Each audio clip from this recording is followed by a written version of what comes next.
Hello, my name is Justin, and today I'll be introducing to you all the S.T.I.N.G, otherwise known as a Sterile Targeted Intravascular Needle Guide. This is a cutting-edge medical IV navigation tool designed to improve the accuracy, safety, and confidence in IV placement. In this video, we will walk you through the purpose and components of the S.T.I.N.G device, as well as a summary guide on how we assembled each part in SOLIDWORKS. The main S.T.I.N.G device consists of four main parts. The IV navigator, which is this main chassis part right here, the mapper, which is mainly used for pointing and navigation of where the needle is to be inserted, the guide cylinder, which is used to aim and prime the entire device on the needle depending on the patient, and the compartment, which is what is going to hold the needle and make sure it goes in the direction it's intended to go. First, we'll be starting off with the main part, which is what we call the IV navigator. This one right here. This is what we consider the main chassis of the device, and it does most of the work for guiding the needle into the arm. So the design begins with a simple boss extrude of this shape right here. We wanted the chamber of the where the needle is to be angled and guided through to be the biggest part, and we wanted a big open area for the then we added the main cut right here, which would be right in the middle, the main circle extruded cut, and we added these extruded boss areas on the side just for aesthetic purposes mainly, but it also has the purpose of acting as a stopper for the cylinder once it's inserted into this hole. We also added these two holes right here, each of which is 15 and 30 degrees respectively to the plane the device will be laying on.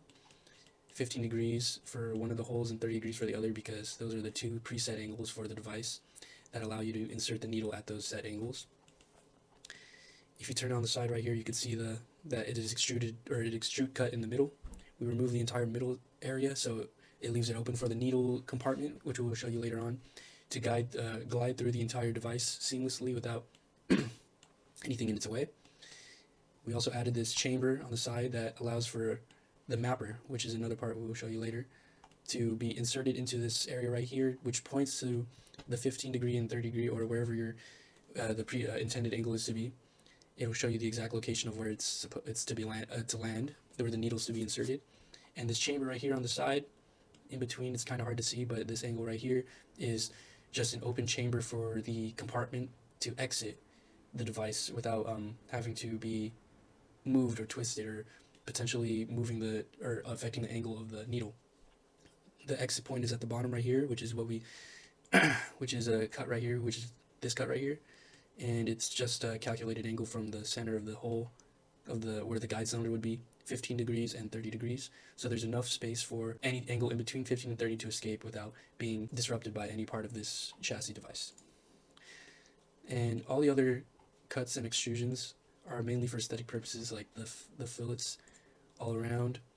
And the bottom right here has the main cut that allows you to lie it onto the arm with comfortability, so it's not just a block that's laying on your arm. It's curved, so it lays on it smooth and it's comfortable for the patient. And so now we'll be showing you the IV compartment.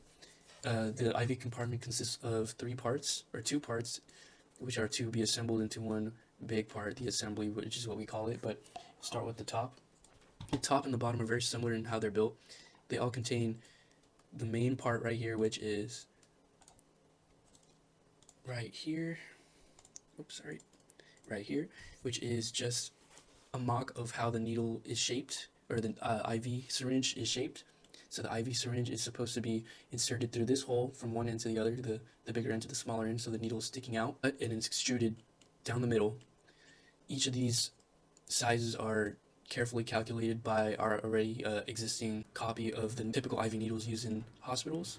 It's supposed to be a universal size that fits most needles, and it's just extruded cut onto essentially just a box, a rectangle that is stretched out and made into this shape, and it's a very small device. It's only a couple 31 millimeters. And on the side right here, we added holes that are made for the hinge that would be included on the top side, or on the bottom side. The bottom side, which we'll show you later, it should be fit flush onto the top right here, and it should hold the needle state with a sturdy.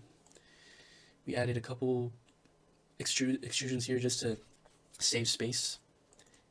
Just you can see right here, just to take out some material, unnecessary material. And since the needle, we wanted to add a marker to show where the needle would go, because for normal users it would essentially look like this with the needle sticking out. So this marker allows you to see where the needle is to be inserted. Now that was the top compartment, and the bottom one is similar with a couple changes. The biggest change is this extrusion out on the side.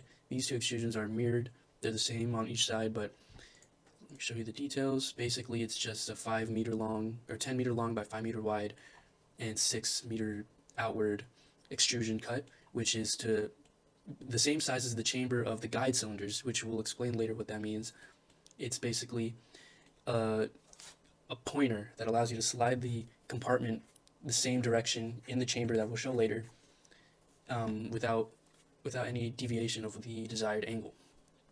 And as I was saying, the hinge, this is the other part of the hinge, these parts that extrude outward of the, let me show you right here. It's just the same hole size, but and it goes up this, or extrudes out the same amount, which is going to be 3 meters upwards. There are 3 meter holes on the top compartment, and these two line up together so that we could buy an off-the-shelf product that would be like a needle-sized pin that would go in between both compartments and hold it together shut. But they are the same size, and once they are put together, I can show you what that looks like. It looks like this right here. This is the compartment put together, and you can see that the needle, the IV needle, would go in here, and this size is about the size of the biggest gauge commercially available for syringes or IV needles, and we would buy off the shelf the part that would fit through here. But so this next part will be not this, it will be the guide cylinder, which is pretty much the biggest part. This is how the guide cylinder looks in its entirety. This contains 4 parts: the male and the female guide cylinder, which this main cylinder is 2 parts, and I'll show you how that connects later. And it also comes with the pin and the pin tab, which, if you remember in the original Navigator, there is a hole that is supposed to fit the 15 and 30 degree angle, and right here is the pin that is supposed to go in the hole. Now there would be a spring that would go in this hole right here. You can't really see it. If we were to, the pin is a separate part, and it just goes in between this hole right here, and it's supposed to stop it from shooting out when the spring is hypothetically inside. But yeah, the spring would be pushing the pin out, which would essentially just get stuck into the hole of the Navigator. Now that's the assembly. Now let me show you how they go together. So we'll start with the female part, which consists of where the pin would go. Now this is a simple build. It was just a circle that was extruded outwards a couple meters, millimeters, 15, and then we added these extrusion cuts. These are the chambers right here. This first cut right here is the chamber that we were referring to. The extruded part of the compartment is to slide through here, and it's a consistent direction the entire way through, so it's supposed to be set at the preset angle that was given by the pin that would be here. And this pin is just a simple hole extrusion right there, and it's the same size as the pin with a little bit of tolerance, and one more cut right here on the side, which is just a through cut of a square. You can see, if I can access it, right there. It's just a through all cut from one end to the other, and that is to be the hole for the pin. As I said, a spring would go in here, but this is the chamber.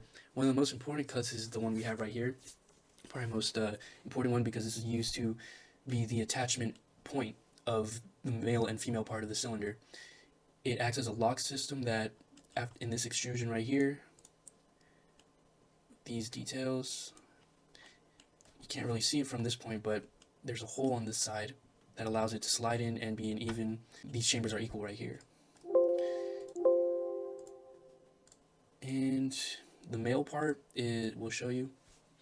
It's the exact same design minus the pinhole and the pin tab hole, and this is included instead. This is the other end of the connection point between the two. This extrusion will slide through the hole of the female part and connect together tightly with a tight fit, and these two chambers should be aligned on the same top plane and guide the cylinder in the same direction with the same length. Now, if the assembly of the compartment and the cylinder are completed, this is how it would slide through. You can see the tabs that stick out on the bottom, like so, are right here. They're the same, actually a little bit smaller than the compartments or the cylinders guidelines. It should fit perfectly in between, and it'll be a consistent 15 to 30 depending on what you set it through, but it should just slide through easily with no interference from anything. Okay, now the most important part is the mapper. This points to where the needle is to land. Our current prototype does not show the preset angles where it would be. That's going to have to be adjusted by the nurse or whoever's inserting the IV needle at the time. Or in future prototypes, we're going to have the option to show where 15 and 30 degrees would land consistently. So all you got to do is just line up this marker, and it should just slide in between here. 15 and 30 would land depending on wherever the marker is set, and it lines up flush with the arm, so it's not poking the what's called the patient anyway. It just shows, it's only for the nurse to show where the needle would land. But yeah, that's it in the assembly, and this is the build. It's simply just a square that's extruded about 5 millimeters, just a very small marker with just a couple cuts all around, just like that, with just enough space to show you the needle's exact location. We wanted these two to be pointing as close as possible to show exactly where the needle would land, and it should point it. And all the other cuts are just for aesthetic purposes, but mainly this is the main mapper.